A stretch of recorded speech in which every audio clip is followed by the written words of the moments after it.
Bonsoir à tous. Aujourd'hui, ce soir plutôt, parce qu'on est le soir, on va encore recommencer à faire une petite histoire d'horreur. Avant de commencer, avant de plus avoir la force et le courage de le faire, n'oubliez pas de vous abonner et de laisser un pouce bleu. Ça me fera drôlement plaisir. Et dites-moi ce que vous en pensez aussi de mes petites histoires d'horreur que j'ai trouvées sur internet et que je trouve très intéressantes, avec pas mal de suspense. La petite histoire du jour se nomme Voix sans issue. L'histoire que je vais vous raconter aujourd'hui a eu lieu. Oh, excusez-moi, attendez que je descende un peu. A eu lieu.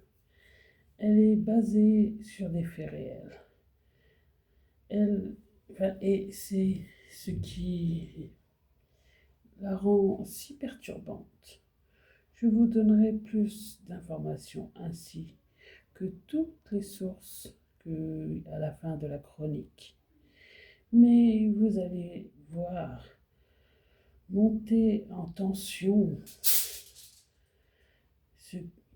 de ce récit et ça va vous donner des frissons. Alors, en 1921, Monsieur et Madame H, ainsi que leurs enfants, emménageaient dans une grande maison, usée par le temps, accompagnés de leurs domestiques. Le papier peint se décollait par endroits, les planches craquent, mais la bâtisse reste très bien isolée pour l'époque. La famille est heureuse d'emménager dans ce nouveau foyer malgré l'état général. Il n'y a pas d'électricité, tout est éclairé et chauffé au gaz, ce qui en fait un lieu très sombre, surtout la nuit. Mais là, une grande maison, c'est aussi et surtout pour ceux-là qui ont eu un coup de cœur. Elle comprend un très grand, vaste bureau, idéal pour le père de famille, qui rend compte il y a passé ses journées à écrire ses chroniques, ainsi que toutes les pièces classiques d'une demeure de cette taille, reliée par un long couloir, tout recouvert de grands tapis. Le premier jour, il s'installe et range, réorganise les pièces, reprenant leur routine. Rien d'extraordinaire, seulement le temps de prendre des mesures d'un lieu vaste pour eux, encore inconnu. Mais très vite, ils ressentent une drôle de sensation, un léger malaise, sans véritable raison. C'est là que tout commence. Voyons voir. La partie 1. Les 2 premiers jours, Madame H ne se sentait pas bien. Rien de précis, juste une tristesse lourde qui colla la peau. Et une fatigue qui ne se passait pas. Monsieur H sentait la même chose, sans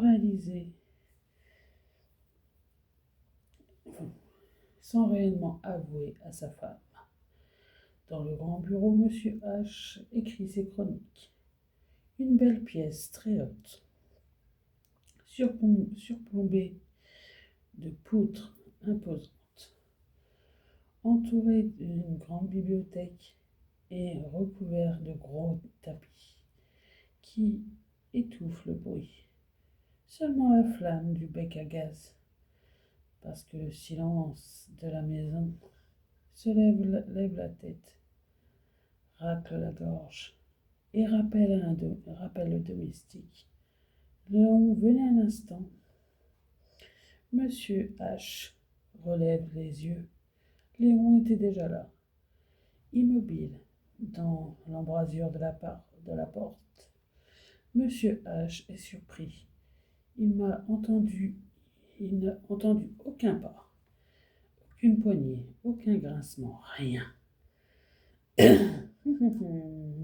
Voyons voir.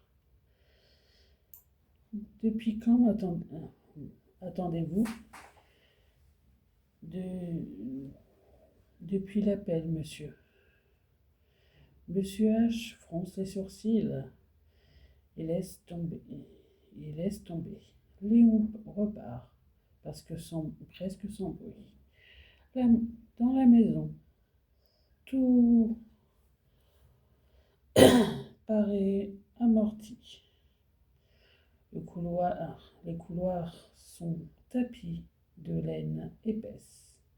Les pièces communiquent entre elles, mais les sons meurent avant d'arriver. Pendant ce temps, Madame H. range les armoires, remplace les bouquins les uns après les autres dans le hall d'entrée, car, étrangement, les fleurs fanent vite ici. Elle passe à la poussière, à dépoussiérer, et surtout marque la lumière. Elle s'assoit ensuite pour coudre, puis arrête. Une petite douleur sourde tapait derrière son front. Rien de dramatique, mais assez pour l'agacer. Au dîner, la discussion reste courte. Monsieur H. a perdu le fil de sa chronique. Madame H. n'a pas très faim. Les enfants bâillent et en fixant la flamme jaune derrière le verre. La lumière du gaz réchauffe la pièce. Tout paraît calme, très calme, bien trop calme.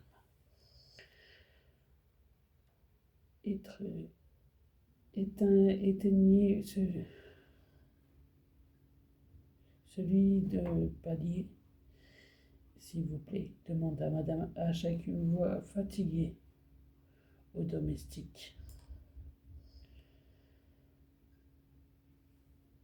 La prénommée enveloppe alors totalement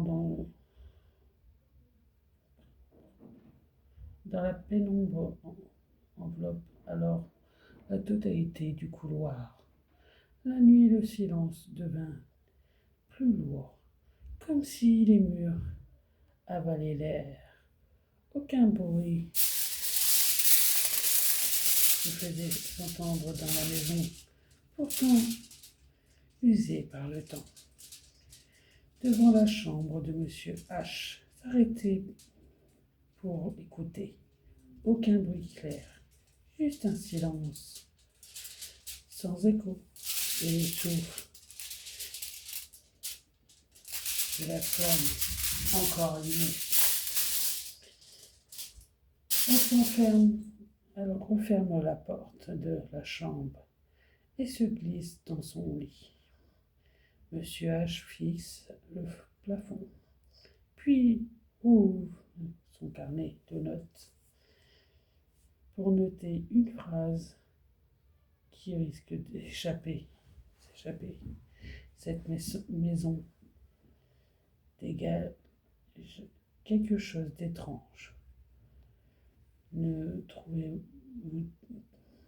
trouvez-vous pas? Dit-il. Monsieur hocha la tête, les yeux déjà fermés. Trop de choses à régler, trop de cartons à vider.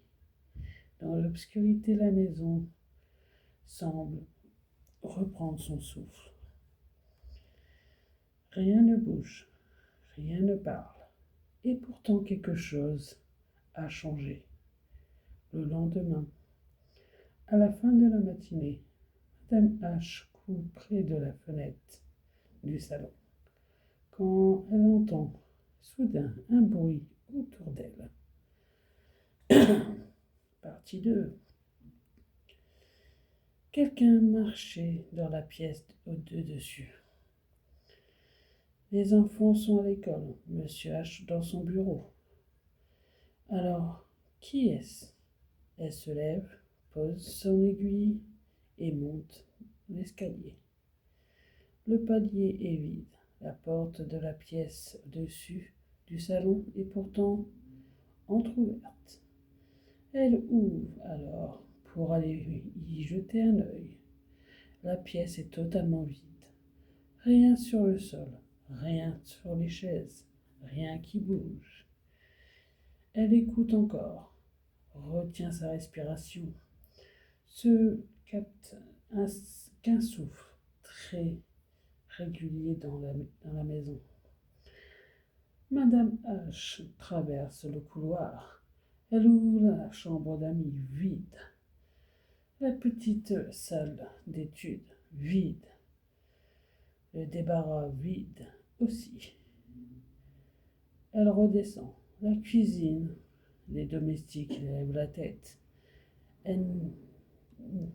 Ils n'ont quitté le rez-de-chaussée à aucun moment. Ils parlent bas, posent la vaisselle avec soin. Et eux, leurs gestes font peu de bruit. Tout dans ce foyer est d'un silence mortel. Un frisson inconfort lui parcourt le dos. Madame H retourne au salon. Elle reprend sa couture, mais les mains tremblantes un peu.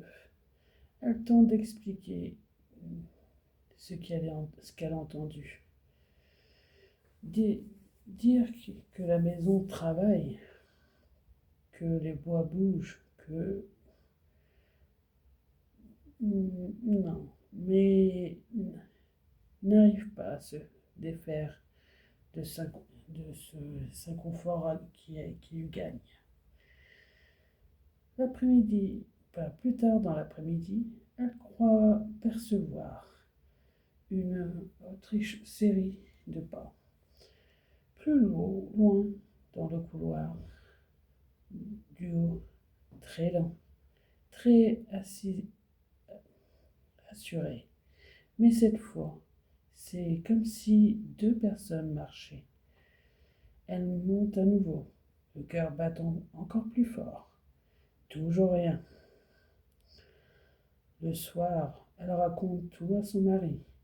Il hausse les épaules. Cela ne peut être que le bois qui travaille. Les tapis sont tellement épais que je n'entends pas les domestiques arriver. C'est surprenant. La fatigue les rattrape vite.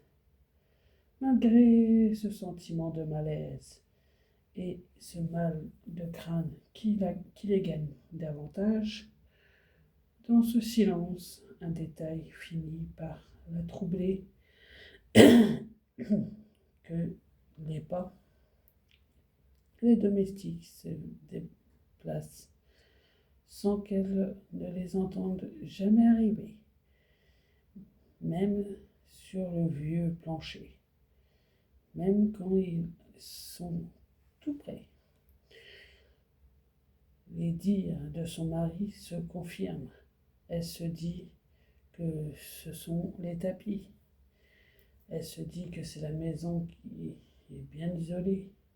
Elle se dit beaucoup de choses et pourtant le doute reste. La nuit suivante, alors que tout le monde dort, un bruit lourd réveille Madame H. Pas un pas. quelque chose qui gratte, qui pousse, qui heurte, ouais, comme si l'on déplaçait un meuble juste derrière le mur de la chambre. La partie 3, voyons voir. Madame H tient son souffle. Elle jette un regard sur son mari. Son mari ouvre un œil, écoute à peine, puis referme les paupières en murmurant que le bois travaille et la maison bouge la nuit. Le bruit reprend, plus court, comme si l'on a juste poids, plus rien. Elle se redresse, pose un pied au sol et ouvre la porte de la chambre. Le couloir est sombre, noyé d'une faible lumière jaune qui ne semble pas loin. Le fil de l'air passe et refroidit ses chevilles. Elle avance quelques pas. Rien, pas de voix, pas un pas, pas de pas, pas un pas. Seulement ce souffle continue dans la maison, régulier, presque humain.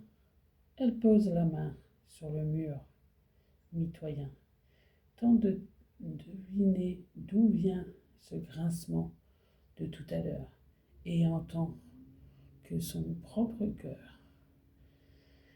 Un bruit sec la fait sursauter. Plus bas dans la maison, de la vaisselle, un verre, une petite chose sur un zeste de la cuisine. Elle descend les escaliers, marche après marche, en prenant soin d'éviter les marches qui grincent. La cuisine est déserte. La flamme du bac à verre est froide. La table est bien rangée. L'excédent de vaisselle posé près du bord. Et la pousse machinalement de deux doigts pour écouter à nouveau. Quelque chose respire derrière elle. Un souffle court, tout près de son oreille. Comme si l'air était si plein dans le couloir, revenait vers elle. Elle se retourne d'un coup, rien. Elle remonte le palier vide, avec sa moquette trop épaisse qui avale le son. Elle hésite à ouvrir la pièce d'à côté, puis préfère vérifier les enfants. Dans la première chambre, le jeune dort profondément, front tiède, respire lentement. La deuxième, l'aîné qui découvre la couverture au pied du lit, découvert, le visage tourné vers la fenêtre, et le recouvre et passe la main dans ses cheveux. Elle entend très loin, dans la cloison, un bruit qui se semble dans le vent. 3 coupes espacées, pas très fort, comme si il venait d'un mur ou d'une porte, ou toc toc toc. Elle reste là, à compter, à grincer 4 fois, qui ne vient pas. Elle se dit que ce sont les volets qui se battent avec le vent. Elle se lève, referme doucement la porte de son enfant et retourne vers sa chambre. Dans le couloir, quelque chose glisse sur le sol, très doucement, comme si l'on traînait un tissu lourd, puis s'arrête quand Lentement, elle avance. Elle tend la main devant elle, mais ne touche rien dans l'air tiède. Son mal de tête revient, plus net, comme une pression derrière les yeux. Elle rejoint son mari. Il dort à moitié. Souffle régulier. Bras au plafond. Au fond. Bas sur le front. Ah, merde. Elle lui chuchote qu'elle a entendu un bruit. De la vaisselle. Du coup de cloison. Il répond qu'il fera le tour demain, qu'il vérifiera les verrous des fenêtres et que les maisons anciennes ont toujours des surprises la nuit. Elle s'allongea, garde les yeux ouverts un moment. Le silence revient sans effort. Lourd, profond, presque trop parfait. La flamme derrière le verre fait un léger bruit. Elle éclaire le plafond. Elle fixe le halo jusqu'à ce qu'elle se dédouble un instant, puis redevient nette. Elle cligne des yeux et respire lentement, et finit par s'assoupir juste avant de glisser. Elle croit entendre son enfant, Hélène. Rien qu'un souffle posé en l'embrasure de la porte.